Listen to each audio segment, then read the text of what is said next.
Beberapa saat setelah Kim Dae-in sembuh, Kim Dae-in yang diberikan makan mulai memanggil nama Subin. Saat Lee Subin mencoba memberikannya makan, Kim Dae-in yang kesal karena diborgol, berkata, dirinya ingin Lee Subin membiarkan dirinya memakannya sendiri, karena dirinya ingin mempertahankan harga dirinya. Saat Kim Dae-in makan dengan kesal, Lee Subin yang melihatnya berkata bagus sekali. Saat Lee Ha-yul berkata dirinya akan pergi, Kim Dae-in mulai menyebut namanya yang membuat Lee Ha-yul yang melihatnya terdiam sejenak. Dengan penuh penyesalan, Lee Ha-yul meminta maaf karena telah menyembunyikan kekuatannya sampai sekarang. Dan bahkan saat dirinya ketahuan, dia tetap membiarkan dirinya bersekolah lagi. Kim Dae-in yang mendengar penyesalan Lee Ha-yul mulai kebingungan. Dirinya kebingungan dengan apa yang Lee Ha-yul katakan. Karena seharusnya dirinya lah yang berterima kasih. Dirinya juga mengatakan pada Lee Ha-yul untuk tidak mengkhawatirkan apapun. Dan berharap Lee Ha-yul bersekolah di hari pertama dengan baik. Seo-na berkata pada Lee Ha-yul yang dirinya panggil saudara perempuan untuk memiliki hari yang baik. Saat mereka bertiga mulai melambaikan tangan, Lee Ha-yul dan Lee Chaeyeon terlihat melambai sambil tersenyum. Saat Lee Ha-yul berkata dirinya akan pergi, Lee Subin berkata pada Lee Chaeyeon untuk memiliki hari yang baik juga. Dan dirinya berharap mereka berdua berkendara dengan aman. Saat mereka berdua telah pergi, Seo-na yang marah mulai mengancam Kim Dae-in. Dirinya berkata, jika kakak laki-lakinya mengatakan dia akan pergi lagi, dirinya akan memukulnya dengan keras. Dan dirinya serius dengan itu. Mendengarnya, Kim Dae-in pura-pura tidak mendengarnya. Dan mulai mengalihkan pandangannya. Seo-na yang memegang bola yang terlihat seperti bola benang bertanya apa yang Kim Dae-in bawa. Karena sesuatu yang dirinya pegang lumayan berat. Sambil tersenyum licik, Kim Dae-in berkata pada Seo-na kalau itu adalah sesuatu yang digunakan orang-orang di lab untuk akupuntur. Dirinya berkata pada Seo-na untuk membiarkan dirinya melihatnya. Mendengarnya, Seo-na kebingungan bagaimana dia bisa menekannya dengan sesuatu sekasar ini. Saat Seo-na lengah, Kim Dae-in mulai menariknya yang membuat Seo-na melepaskan itu. Kim Dae-in mulai menggunakan Behemoth itu dan berkata, bangkitlah Behemoth.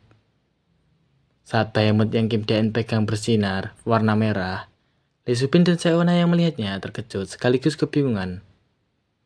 Behemoth mulai menghancurkan kunci yang berada di borgol, yang membuat borgol yang berada di tangan Kim Dae-in mulai lepas. Saat Seo-na syok dengan hal itu, Lee Subin yang melihatnya terlihat khawatir. Kim Dae-in mulai menggunakan Behemoth untuk melakukan sesuatu yang membuat mereka berdua mulai berteriak. Sambil mulai memakan buburnya sendiri, Kim Dae-in berkata pada mereka untuk mengulangi perkataannya. Dirinya berkata, aku tidak akan melakukannya. Seo-na dan Lee Subin yang diikat oleh Behemoth berteriak, aku tidak akan melakukannya. Saat Kim Dae-in berkata Seo-na pasti akan melakukannya lagi, Seo-na berkata dirinya tidak akan melakukannya. Saat Lee Subin berteriak, Seo-na berkata pada Kim Dae-in untuk menurunkannya. Malam harinya, di apartemen Shinharu yang tertidur terlihat memiliki mimpi yang buruk dari ekspresinya. Saat Shinharu mengingat saat-saat di mana dirinya diselamatkan oleh egoistik, Shinharu mulai berteriak dan terbangun. Shinharu yang terbangun mulai terdiam saat memikirkan itu. Dia terlihat mulai memegang dadanya yang berdegup kencang. Dengan ekspresi sedih, Shinharu yang menyebut egoistik berharap dia baik-baik saja. Walaupun dirinya tidak yakin akan hal itu. 1 bulan kemudian di Universitas Yonsei yang dimana merupakan tempat Shinharu berkuliah. Shinharu yang berada di salah satu kelas terlihat melamun sambil melihat keluar. Cha-hyun yang merupakan senior Shinharu yang melihatnya mulai memanggil Haru. Dirinya bertanya pada Shinharu kenapa dia selalu melamun akhir-akhir ini. Dirinya bertanya apakah ada sesuatu yang sedang dia pikirkan. Shinharu yang terkejut saat melihatnya berkata bukan apa-apa. Cha-hyun yang bersemangat karena tahu pasti ada sesuatu yang Shinharu pikirkan bertanya apa itu. Dan apa yang dia maksud bukan apa-apa itu. Dirinya ingin Shinharu mengatakan pada dirinya kakak perempuannya. Shinharu yang mendengarnya mulai memanggil Cha-hyun kakak perempuan. Shinharu bertanya jika ada penjahat yang menyelamatkan pahlawan apa artinya itu. Mendengar perkataan Shinharu, Cha-hyun kebingungan. Dirinya bertanya padanya dari mana pertanyaan Aca itu datang. Saat menanyakan itu, Cha-hyun tertawa. Shinharu yang malu bertanya kembali bagaimana jika seorang penjahat menyelamatkan seorang pahlawan. Saat Shinharu sadar Chaehyun tidak akan bisa membantu karena dia tidak tahu kalau dirinya adalah pahlawan, Shinharu berkata padanya untuk melupakan apa yang dirinya katakan sebelumnya. Karena dirinya sepertinya terlalu menyukai novel yang dirinya baca akhir-akhir ini. Chaehyun yang merogoh tasnya sekarang paham kalau ternyata itulah yang Shinharu pikirkan. Sambil mengambil tablet dari tasnya, Chaehyun yang tersenyum berkata kalau dirinya juga ketagihan dengan novel yang dirinya baca. Dan karena Shinharu juga merasakan hal yang sama, Chaehyun merasa kalau mereka mirip. Saat Chaehyun berkata bagaimana dengan ini sambil mulai menunjukkan novel yang dirinya maksud, Shinharu yang melihatnya terlihat familiar. Chaehyun menunjukkan novel yang berjudul Cinta Terlarang antara penjahat egoistik dan pahlawan Stardust. Saat melihatnya, Shinharu mulai menghantamkan wajahnya ke meja dengan keras, yang membuat Chaehyun yang melihatnya menyebut nama Haru dengan terkejut. Dengan perasaan resah, Shinharu berpikir, apakah egoistik baik-baik saja dan apakah dia benar-benar mati atau masih hidup? Saat memikirkannya, Stardust mulai menyebutnya sebagai brengsek berkulit tebal. Saat Chaehyun bertanya, apakah kepalanya baik-baik saja, Shinharu berpikir, pria yang bermain-main dengan seluruh Korea itu, saat ini pasti hidup di suatu tempat dengan tidak tahu malu. Saat memikirkan egoistik, Shinharu berpikir serangan teror apa yang akan dia lakukan selanjutnya. Di tempat lain, seseorang sedang mengupas kulit apel. Kim Dae-in berkata dirinya tidak akan melakukan tindakan teroris untuk beberapa saat. Saat Lee Soo-bin yang mengupas apel mulai menghentikan tangannya dan melihat Kim Dae-in, Seona yang sedang memakan apel terkejut mendengar apa yang Kim Dae-in katakan. Saat Seona bertanya apakah benar apa yang dia katakan, Kim Dae-in menjawab iya. Karena dirinya ingin beristirahat sebentar sebelum melakukan teror selanjutnya. Mendengarnya, Seona yang kesal berkata pada Kim Dae-in untuk keluar sepenuhnya. Mendengarnya, Kim Dae-in berkata oke. Karena sekarang dirinya tidak akan melakukannya. Karena orang lainnya akan mengambil alih. Mendengarnya, Seona terkejut. Dia kebingungan dengan orang lain yang dimaksud Kim Dae-in. Saat itu, Kim Dae-in berpikir, dirinya tidak bisa terus-menerus menjadi sorotan selamanya. Sekarang, dirinya adalah yang terkuat di dalam timnya. Dan bagi dirinya, itulah masalahnya.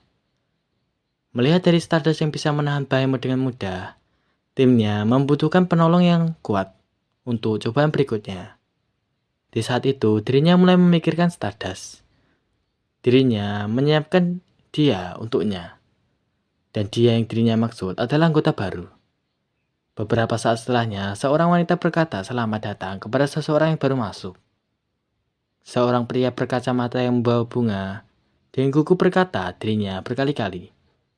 Saat perasaan gugupnya mulai hilang, dia berkata, dirinya menyukai wanita di depannya yang bernama Sehe. Dia memberikan buket putih murni yang membuktikan perasaan dirinya padanya, yang dia panggil Sehe. Dia yang gugup, dirinya berkata pada wanita di depannya untuk menerimanya. Saat pria itu dengan gugup berkata padanya untuk menerimanya, Kim Dae-in yang melihat dari kejauhan mulai tertawa. Karena adegan yang dirinya lihat juga ada di cerita aslinya. Dan karena hal tersebut, dirinya juga tahu apa yang terjadi selanjutnya. Setelah Kim Dae-in memikirkan itu, wanita itu yang marah berkata padanya yang dia panggil pelanggan untuk pergi. Wanita itu berkata dirinya sudah cukup stres dan sekarang seseorang sedang melucu di tempat kerja sucinya. Dirinya bertanya pada pria itu apakah baginya. Dirinya hanyalah orang yang mudah. Saat melihatnya, pria itu mulai gemetar. Sambil berlari dengan menangis, pria itu berkata kalau itu artinya dirinya telah ditolak.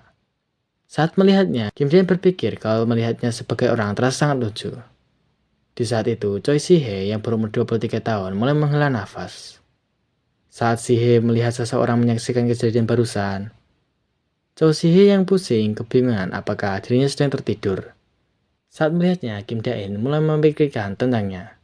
Choi Si-hye. Nanti di kisah aslinya, dia bertindak dengan nama samaran Elektra dan merupakan seorang penjahat rank A. Untuk sekarang, walaupun dia hidup sebagai warga biasa dan hidup dengan normal, karena terus melawan dorongan destruktif yang terus-menerus di dalamnya, kerjaan sampingannya adalah satu-satunya cara sementara untuk menahannya. Saat Choi Si-hye malu karena ada pelanggan yang melihat kejadian barusan, Kim Dae-in terusnya berpikir, singkatnya, dia adalah bom waktu.